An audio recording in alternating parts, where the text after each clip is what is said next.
Guys मेरे घर में जब भी पैनकेक बनता है मैं खुद ही घर पे बनाती होती हूँ, और जब भी दिल करता है बस हम बना लेते होते हैं। तो ये वाला पैनकेक का मिक्सचर जो है ये मैं लेकर आती होती हूँ, कॉस्को से मिल जाता है बहुत आसानी से। तो ये वाला तकरीबन पूरा सारी समझ निकल जाता है हमारे घर में ना, क्योंकि बहुत कम खाया जाता है, बहुत ज़्यादा नहीं कि 4-4 5-5 पैनकेक खाए जाए, 2 या 3 तो मैक्सिमम है ना, ठीक है। 1 या 2 ही बस खाए जाते हैं। तो मेरे हस्बैंड और बेटा जो है वो बहुत पसंद करते हैं, और इसके अंदर सिर्फ पानी मुझे ऐड करना पड़ता है रात से, और कुछ भी नहीं। तो अभी मैं बना रही हूँ बेटे के लिए पैनकेक, तो वो कह रहा मुझे पैनकेक जो है नाश्ते में वो दे दिया जाए, तो अभी उसके लिए ये बनाऊंगी। लेकिन उसके ऊपर उसने बटर कोई जाम वगैरह नहीं लगाना है, उसने लगाना है सिर्फ शुगर। पैनकेक के ऊपर ना वो शुगर लगा के सिर्फ खाता है। तो अभी मैंने बल्कि ये मैं मिक्स करने लगी हूँ, और उसके बाद मैंने टी के लिए उसका कप वगैरह रेडी कर लिया है। तो यहाँ पे उसके लिए कप रेडी है चाय के लिए, और इसमें पैनकेक दूंगी। और अभी मैं साथ साथ में फॉर्क एंड नाइफ जो है वो भी निकाल रही हूँ। और एक चीज़ और उसे पसंद नहीं है लेकिन मजबूरन खाता है, जैसे पैनकेक के ऊपर शुगर लगाता है ना, फिर शुगर चाय में भी होती है ना, तो उसको ना टेस्ट भी चाय का नहीं आता है, ठीक है। पैनकेक की शुगर होती है ना, इस वजह से वो मीठी चीज़ साथ में अगर खाएं, आप भी नोट करके देखिएगा, अगर आप कोई चीज़ मिठाई वगैरह खा रहे चाय पियेंगे ना, चाहे जितनी मर्जी शुगर डालो आपको टेस्ट नहीं आएगा इतना खास। तो उसको भी इसका फिर ना टेस्ट नहीं आता, और उसे बड़ा गुस्सा आता है इस चीज़ पे कि मुझे टेस्ट क्यों नहीं आता है शुगर का। तो इसलिए फिर मैं उसे कई बार कहती होती हूँ, क्योंकि आपने पैनकेक के अंदर शुगर डाली है ना, तो इस वजह से इसका टेस्ट नहीं आता।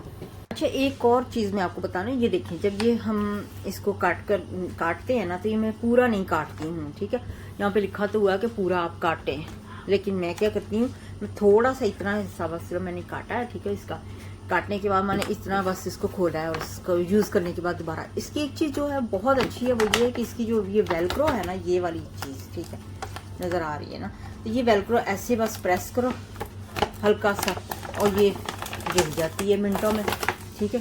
तो ये रीसील हो जाता है, ये मुझे बहुत अच्छा लगता है इसी वजह से, क्योंकि ये इसकी वेलक्रो जो काफ़ी थिक है, नॉर्मल वेलक्रो होती है ना वो बाहर काफ़ी थिन होती है और निकलती रहती है, ये काफ़ी देर यानी कि ये रहती है कि फ़ौरन नहीं जुड़ जाती है, बंद हो जाती है साथ ही। आप देख सकते हैं कोल्ड पानी यानी कि कोल्ड वाटर जो है वो इसके अंदर ही इस्तेमाल करती हूँ मैं, बस इतना सा ही सिर्फ बनाऊंगी, तो ये बहुत है मेरे लिए। 2-3 पैनकेक जो है वो बन जाएंगे, किसी और को भी दे सकती हूँ, तो इस तरह से मैं बना के रखूँगी। इसका जो बैटर है ना इतना अच्छा है ना, ये देखिए मैंने बस हल्का सा ही ऐसे मिक्स किया है ना, तो फ़ौरन स्मूथ हो जाता है, इसके साथ कोई हमें फ़ाइट नहीं करनी पड़ती है।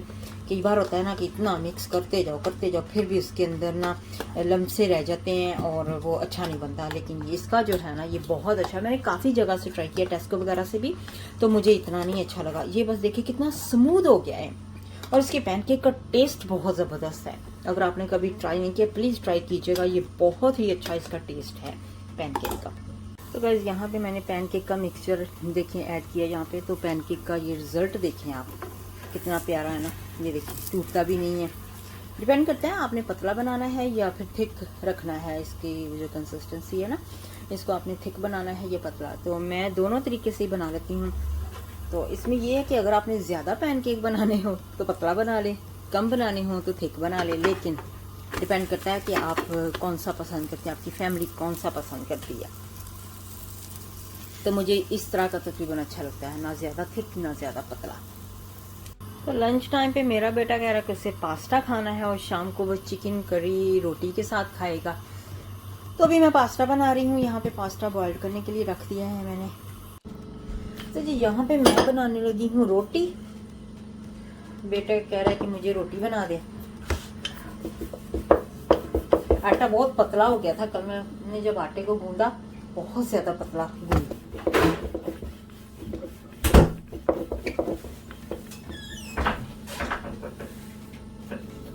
मुश्किल से ज़रा रोटी बन रही है पतले आटे की।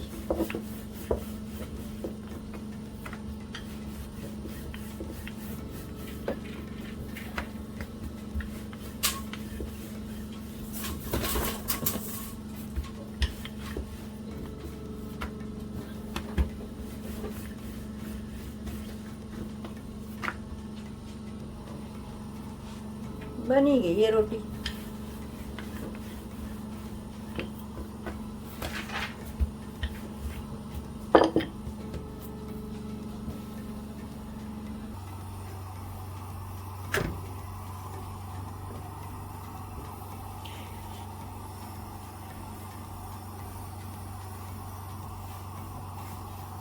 गुड मॉर्निंग, कैसे आप सब ठीक ठाक हैं? माशाल्लाह मैं बिल्कुल खैरियत से हूँ। आज की सुबह माशाल्लाह हो चुकी है और आज है क्लाउडी। देखिए ज़रा, आज हल्का सा क्लाउडी, हल्की हल्की रेन भी हो रही है। तो आज धूप नहीं है, हम मिस करते हैं धूप को। ख़ास तौर पे यूके में रहने वाले जो हैं वो धूप को बहुत मिस करते हैं। बाकियों का तो अगर नहीं पता है, मेरे ख्याल में तो सभी मिस करते हैं, लेकिन मैं बहुत मिस करती हूँ धूप को, मौसम को। जो सनी मौसम होता है, बाहर का मौसम होता है, गर्मी का मौसम होता है, लेकिन हल्की हल्की सी गर्मी, बहुत ज़्यादा गर्मी भी हमसे बर्दाश्त नहीं होती है। तो जी आज हमारी प्लानिंग इस तरह से कि पहले तो मैं रेडियो पे जाऊँगी, अपना रेडियो शो आज करूँगी, मेरा रेडियो शो है। उसके बाद मुझे कहीं से जाके इफ्तारी के लिए सामान लेना है, काफ़ी सारा सामान लेना है। तो उसके बाद हम फैमिली में आज इफ्तारी हो रही है, तो वहाँ पे वो सारा सामान लेके जाना, फिर वहाँ पे जाके उनको हेल्प भी करनी है। तो ये है आज की सारी प्लानिंग। तो आज का दिन बहुत बिजी होने वाला है। तो मैं फैमिली आपको ना दिखाऊं, लेकिन अराउंड फैमिली जो हो रहा है वो सब आपको दिखाती रहूँगी। तो जी अभी पहुँच चुकी हूँ रेडियो स्टेशन पर। अभी पहुंची हूँ, बारिश हो रही है बाहर, गाड़ी के लिए तो कुछ भी जगह नहीं मिल रही थी, बहुत मुश्किल से मैंने गाड़ी के लिए जगह ढूंढी है। तो यहाँ पे रेडियो पे पहुंच चुकी हूँ। अभी प्रोग्राम अपना शुरू करते हैं, उसके बाद फिर आपको मिलते हैं। तो जी यहाँ पे रेडियो स्टेशन पे आज मैं रेडियो का शो कर रही थी, क्योंकि मुझे जाना था आज ज़रा जल्दी थोड़ा सा। तो मैंने जल्दी अपना शो किया और उसके बाद मुझे जाना था कुछ इफ्तारी का सामान लेने के लिए, क्योंकि आज फैमिली के साथ इफ्तारी करनी थी। तो वहाँ पे कुछ खाने का सामान लेके जाना था। तो मैं यहाँ पे जल्दी अपना शो आपको दिखा रही थी, साथ में कि आप देखें शो, क्योंकि कॉपीराइट म्यूज़िक हो जाता है, तो इसलिए मैं म्यूज़िक नहीं दिखा सकती थी। तो यहाँ पे यानी कि म्यूज़िक नहीं सुनवा सकती थी। और यहाँ पे मैं आई हूँ केटरिंग की जगह पे।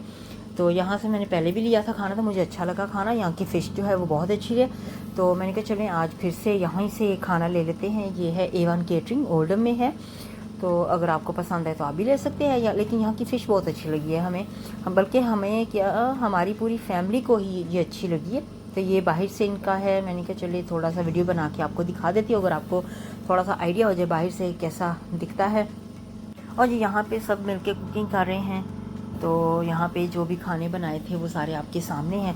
फैमिली बैठी हुई है, सब खाना तैयार करके रखा हुआ है, तो सब टेबल चेयर्स पे बैठ के हैं।